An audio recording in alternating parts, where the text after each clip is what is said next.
Hello, my name's Ruari Wild Wood. I did the Ringlink internship program 7 years ago.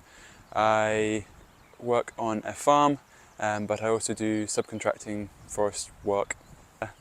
So currently I am on a farm, my girlfriend's farm, so I help out with her and the kind of day-to-day running of that. It is an upland farm.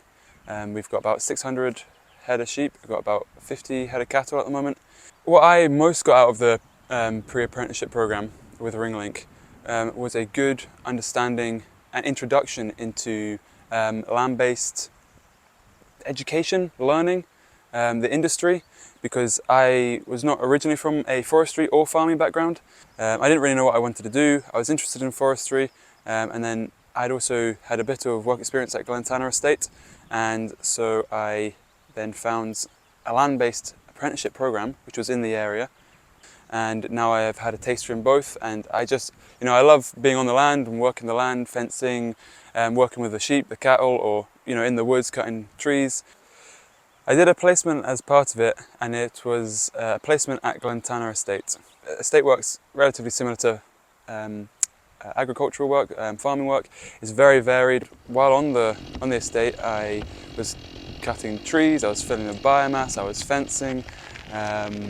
Yeah, just a big range and different mix of things. When I finished the placement with Ringlink, I still continued at Glentana for another, it would have been about another 4.5 years afterwards. 3 years I did a modern apprenticeship through the Scottish School of Forestry in Inverness, again furthering my forestry studies. So what attracts me to forestry? I think, to be honest, it's just, I like being outdoors, I like being in the woods.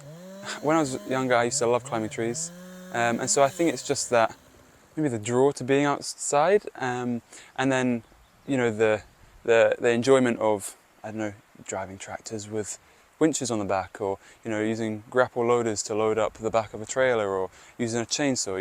They're all kind of big toys, and obviously they are skilled work as well, and if you get good at it, there's a career there.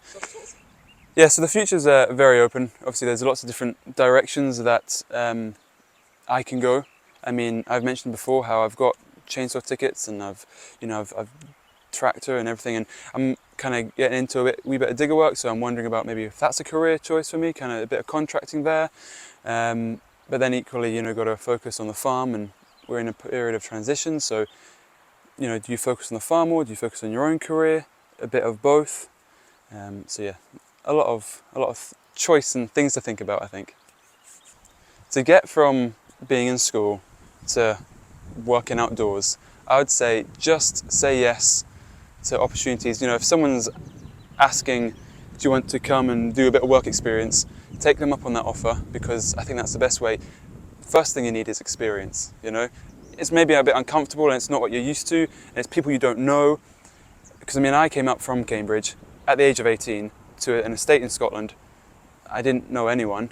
My grandmother was in Stonehaven at the time, and that was, that's about an hour's drive away or so. So I was really quite isolated, but you kind of got to push yourself out your comfort zone a wee bit to then, I think, just find what you enjoy doing, career-wise, life-wise. So that would be my advice.